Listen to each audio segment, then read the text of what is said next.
एक बार स्वयं भोलेनाथ भगवान अपने भक्त को बचाने के लिए अदालत में गवाही देने आए।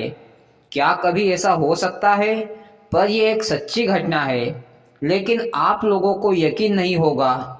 चलिए वो घटना क्या है, कैसे भोले शंकर अपने भक्त को बचाने के लिए गवाही देने आए। एक बार की बात है, एक संत थे। वे बड़े ही धार्मिक थे। दिन भर भगवान की सेवा, पूजा पाठ इत्यादि कामों में लगे रहते थे। कोई भी उनके पास जाता तो उनकी समस्या का समाधान मिनटों में कर देते थे। ये संत कौन थे और ये संत कैसे बने, आपको आगे कहानी सुनने से पता चल जाएगा। एक केवट था, वह अपनी नाव चलाता था और जो धन कमाता था उससे अपने घर वालों का पालन पोषण करता था। वह केवट बड़ा ही ईमानदार और भोले बाबा का बड़ा ही परम भक्त था। वह सुबह शाम दिन भर भोले शंकर का नाम जपता रहता था। एक बार की बात है, केवट के पिताजी ने केवट से कहा, बेटा हमें तुम्हारी बहन की शादी करनी है, तो हमें पैसों की ज़रूरत है। तुम जाकर गांव के जमींदार साहब से कर्ज के रूप में पैसा लेकर आओ। फिर केवट जमींदार साहब के घर गया और अपनी ज़रूरत के हिसाब से जमींदार साहब से पैसे कर्ज के रूप में ले आया। कुछ महीनों के बाद केवट की बहन की शादी बड़ी धूमधाम से हो गई। फिर केवट ने सोचा कि मैं शहर जाकर पैसा कमा लाता हूँ, क्योंकि मुझे जमींदार साहब का पैसा भी तो चुकाना है। फिर केवट शहर चला गया। 2-3 सालों के बाद केवट अपने घर लौटा। केवट ने शहर से काफ़ी पैसा कमा कर लाया था। फिर केवट ने अपने पिताजी से कहा, पिताजी ये लो पैसा, जमींदार साहब का कर्जा देकर आ जाओ। तो पिताजी ने कहा, बेटा तुमने कर्ज लिया था तो तुम ही कर्ज देकर आ जाओ। फिर केवट जमींदार साहब के घर गया और जमींदार साहब को अपना कर्जा ब्याज सहित दे दिया। जमींदार साहब ने केवट को एक पर्ची दी जिसमें लिखा था कि केवट ने मेरा पूरा कर्ज चुका दिया है, अब इस पर कोई कर्ज बाकी नहीं है।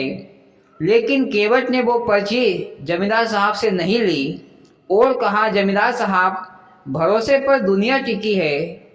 आपने मुझ पर भरोसा करके मुझे पैसे उधार दिए थे, आपने भी मुझ पर भरोसा विश्वास किया था, तो मुझे भी आप पर पूरा भरोसा है।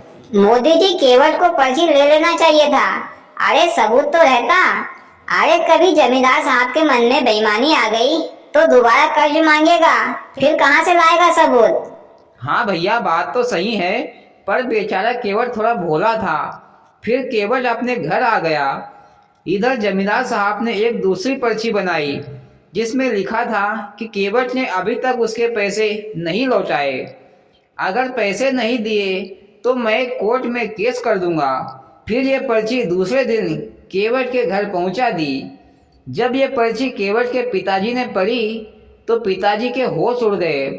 पिताजी ने अपने बेटे से कहा कि तुमने जमींदार साहब का कर्जा क्यों नहीं चुकाया। तो केवट बोला, पिताजी मैंने पूरा कर्ज कल ही देकर आया हूँ, लगता है जमींदार साहब हमसे धोखा कर रहे हैं। देखा मोदी जी, जमींदार साहब कैसे रंग बदल गया। अरे पैसों का लालच अच्छे अच्छे आदमी की नीयत खराब कर देता है। अब लगता है बेचारे केवट को दोबारा कर्ज देना पड़ेगा। हाँ भैया, ये तो केवट के साथ धोखा हुआ। आखिरकार वो दिन आ गया जब केवट को कोर्ट में जाना पड़ा। जब केवट कोर्ट में हाजिर हुआ तो जज साहब ने पूछा, क्यों भाई केवट, तुमने जमींदार साहब के पैसे क्यों नहीं दिए। तो केवट ने कहा, श्रीमान जी जमींदार साहब झूठ बोल रहे हैं, मैंने इनके पैसे दे दिए हैं, दोबारा पैसे मांगने की कोशिश कर रहे हैं। फिर से जज साहब ने कहा, अगर तुमने पैसे दे दिए हैं तो इसका क्या सबूत है, या कोई गवाह है जो ये बोल सके कि तुमने पैसे दे दिए हैं। केवट ने कहा कि जज साहब मेरे पास गवाह है, शंकर जी, उन्होंने सब देखा है। जज साहब ने पूछा, कहाँ है ये शंकर जी। केवट ने कहा, जज साहब वो तो मंदिर में रहते हैं। जज साहब ने सोचा शायद कोई पुजारी होगा। फिर पुलिस वालों को वारंट देकर शंकर को बुलवाने के लिए ऑर्डर दे दिया। पुलिस वाले मंदिर में पहुंचे और पुजारी से कहा कि शंकर जी कहाँ हैं? उनके नाम का कोर्ट का वारंट है, उन्हें कल कोर्ट में हाजिर होना है। फिर पुलिस वालों ने वो वारंट पुजारी को दे दिया और वहां से चल दिए। फिर पुजारी ने उस वारंट को भोले शंकर के चरणों में रख दिया और कहा, प्रभु सारी दुनिया आपकी अदालत में आती है, पर प्रभु कल आपको इंसानों की अदालत में हाजिर होना है। दूसरे दिन जब कोर्ट खुला, सारे लोग आ गए। वकील साहब, सिपाही, जज साहब, केवट, जमींदार साहब सभी आ गए। फिर जज साहब ने केवट से कहा, कहाँ है तुम्हारा गवाह? फिर सिपाही ने आवाज लगाई, शंकर जी हाजिर हो। तो एक बूढ़ा आदमी फटे पुराने कपड़े पहने हुए जज साहब के सामने हाजिर हुआ। फिर जज साहब ने पूछा कि शंकर जी तुम्हारे पास क्या सबूत है कि केवट ने जमींदार साहब के पैसे दे दिए हैं? तो वह बूढ़ा आदमी बोला, जज साहब, जमींदार साहब के घर की तिजोरी में एक लाल पुस्तक है, उसमें एक पर्ची है जिसमें लिखा है कि केवट ने उसके सारे पैसे ब्याज सहित चुका दिए हैं। फिर जज साहब ने पुलिस वालों से कहकर वो लाल पुस्तक मंगवाई। उसमें एक पर्ची निकली जिसमें लिखा था कि केवट ने पैसे दे दिए हैं और जमींदार साहब के दस्तखत भी थे। फिर जज साहब ने उस आदमी को देखा, पर वहां पर वह आदमी नहीं दिखा। फिर जज साहब ने केवट से पूछा कि ये शंकर जी कौन थे? तो केवट ने कहा कि जज साहब, शंकर जी मेरे प्रभु भोलेनाथ थे। ये बात सुनकर जज साहब को बड़ा झटका लगा और मन ही मन सोचने लगा कि आज मैंने प्रभु को अदालत में बुलाया, मैं स्वयं बैठा रहा और उन्हें खड़े रहकर गवाही दिलवाई, मैं कितना बड़ा पापी हूँ।